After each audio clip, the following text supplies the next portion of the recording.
Isa pong veteranong trader na si Peter Brandt na may halos 50 taon ng karanasan or 50 years na experience sa global financial markets ay muling nagbigay ng spotlight kay XRP.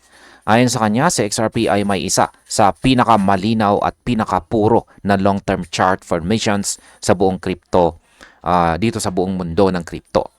Sa madaling sabi, maayos daw ang pagkakabuo ng chart ni XRP at sumusunod ito sa classical market patterns na madalas nakikita sa traditional na financial markets. Kaya sa market impact, ang pahayag po ni Brandt ay maaring magpalakas ng kumpiyansa ng long-term holders dahil ipinapakita nitong matibay pa rin ang technical na base na XRP kahit sa gitna ng market volatility. Kaya yan po ang siyang ating pag-uusapan sa video na ito. Pero bago po tayo magpatuloy, ay pakibasa na lamang po muna ang disclaimer dito sa ibaba ng ating screen. At ang ating unang tanong ay ano po ang ibig sabihin ng purer long-term chart?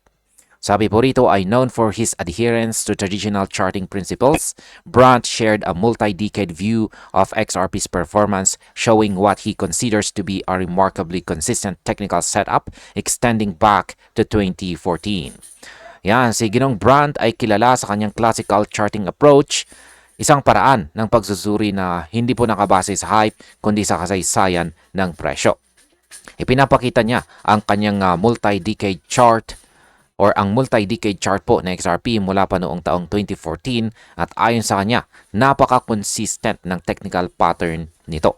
Ang ibig pong sabihin sa XRP ay naglalakbay sa loob ng malinaw na trend lines at sumusunod sa mga natural na galaw ng market tulad po ng accumulation, breakout at consolidation phases. Sa market impact, ang ganito pong klase ng komentaryo mula sa kilalang chartist ay nakakapagbigay ng positibong sentiment or positive sentiment sa market, lalo na sa mga analyst na naghahanap ng technical confirmation sa long-term value ng XRP. Ano naman po ang ipinapakita ng long-term chart ng XRP? Yan, dito po sa chart, yan, sabi po pala rito ay the chart presented by Brandt highlights XRP's behavior over multiple market cycles, capturing the asset's early consolidation, its sharp rise during 2017, and the extended compression phase that followed. Paliwanag po natin yan. Dito po sa chart ni Brandt, malinaw ang tatlong yugto or phases ng paggalaw ni XRP. Ang early consolidation noong unang taon, ang matinding pagtaas noong taong 2017 bull run, at ang mahabang panahon ng compression or sideways movement pagkatapos noon.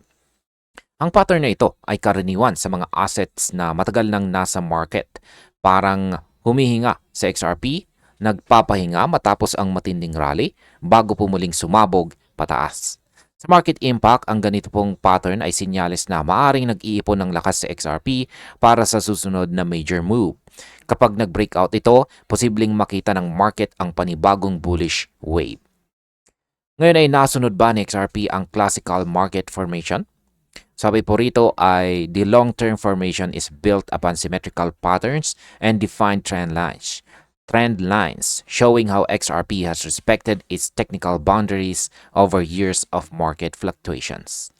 Yan, ang long-term formation po ni XRP ay nakasentro sa symmetrical patterns at malinaw na trend lines. Ibig sabihin kahit ilang taon na ang lumipas, sinusunod pa rin ni XRP ang kanyang technical na hangganan. Sa kabila po ng matinding pagbabago sa crypto market, nananatiling disiplinado ang kilos ng XRP, isang bagay na bihirang makita sa mga digital assets. Sa market impact, ang ganito pong disiplina sa chart structure ay nagdudulot ng mas matatag na kumpiyansa mula sa institutional traders na umaasa sa technical reliability bago maglagay ng malaking pondo. Sunod na tanong ay nasaan ngayon ang presyo ni XRP ayon kay Brandt? Ayan. Ayon po sa post ni Brandt, sa XRP ay nasa presyo na $2.63 at kasalukuyang nasa compact consolidation range sa ilalim ng $2.83 na simple moving average. Ipinapakita po nito na nananatiling maayos ang galaw ni XRP sa ilalim ng mga classic accumulation at saka breakout phases. Sa madaling salita, mahinahon pero kontrolado ang kanyang kilos. Tanda na naghahanda po siya para sa susunod na direksyon ng trend. Sa market impact, ang ganito pong setup ay kadalasang sinyales ng papalapit na malakas na galaw, kaya maraming traders ngayon ang nakabantay kung kailan magaganap ang susunod na breakout. Paano naman po nag-react ang ibang traders sa post ni Ginong Brand? Yan, Brand post prompted several comments from traders and investors offering their own interpretation of the chart. A user identified as Mr. Skies noted that based on his experience, assets that accumulate for long periods tend to deliver stronger upward movements once they emerge from extended consolidation. Paliwanag po natin yan. Marami daw pong traders ang agad na nag-react sa post ni Ginong Brand.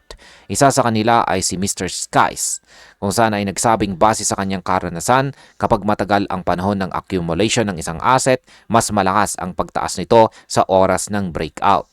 Ibig sabihin, habang tumatagal po ang paghahanda ng XRP, mas malakas ang puwersang posibleng sumabog pagdating ng tamang oras.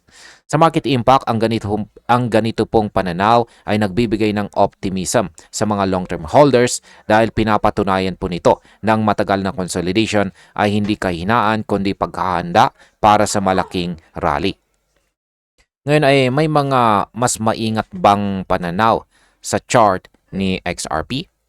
Sabi rito ay, in contrast, another commenter known as Lost in the Old World took a more reserved stance, suggesting that XRP could continue moving sideways for another 5 or 6 years. This reflects a cautious interpretation, emphasizing that long-term structures do not necessarily translate to immediate action. Yan, may iba pong trader tulad ni Lost in the Old World na mas maingat ang pananaw.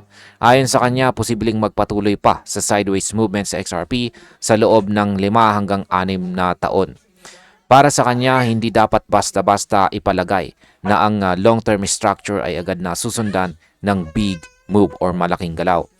Malaga pa rin daw ang tiyempo sa market bago mangyari ang malaking pagbabago. Sa market impact, ang ganitong komentaryo ay nagpapaalala sa mga traders na huwag basta pumasok sa hype.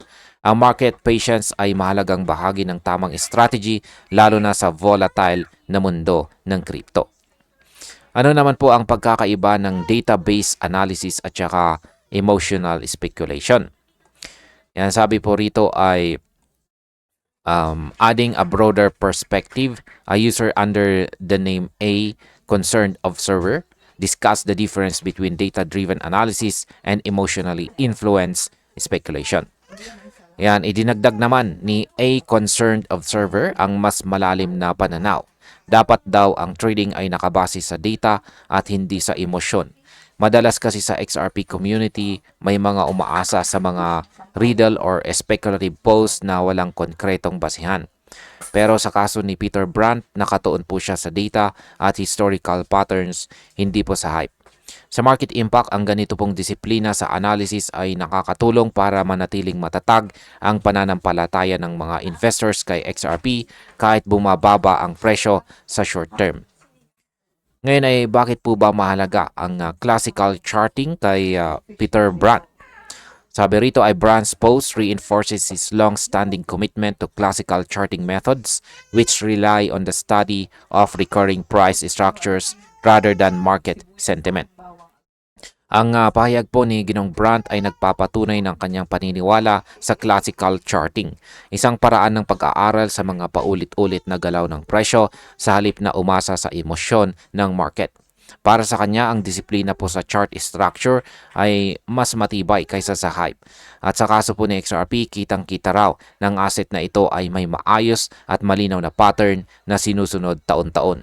Sa market impact, dahil dito, maraming analyst ang muling tumitingin kay XRP bilang isa sa mga pinaka-technically reliable assets sa crypto market, isang senyales na pwedeng muling tumaas ang institutional interest. At bilang panghuli, ang opinion ko naman po rito ay kung susuriin po natin ang lahat, malinaw na si Ginoong Peter Brand ay hindi po basta naglalabas ng kanyang opinion.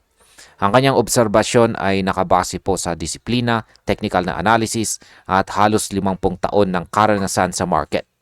Para sa atin bilang mga traders at investors, napakahalagang maintindihan po natin na ang long-term structure na XRP ay hindi lamang tungkol sa presyo, kundi tungkol sa maturity ng asset bilang bahagi ng global financial system. Maaring hindi po agad sumabog sa XRP bukas, ngunit ang consistency ng kanyang chart ay nagpapakita ng matibay na pundasyon. At kung tama po ang direksyon ni Ginong Brandt, maaring makita natin sa mga darating na taon ang isa sa pinakamalinaw na halimbawa ng classical breakout sa crypto history or kasaysayan ng crypto. At ayan, hanggang dito na lamang po tayo sa video na ito mga ka-crypto. Maraming salamat sa panunood.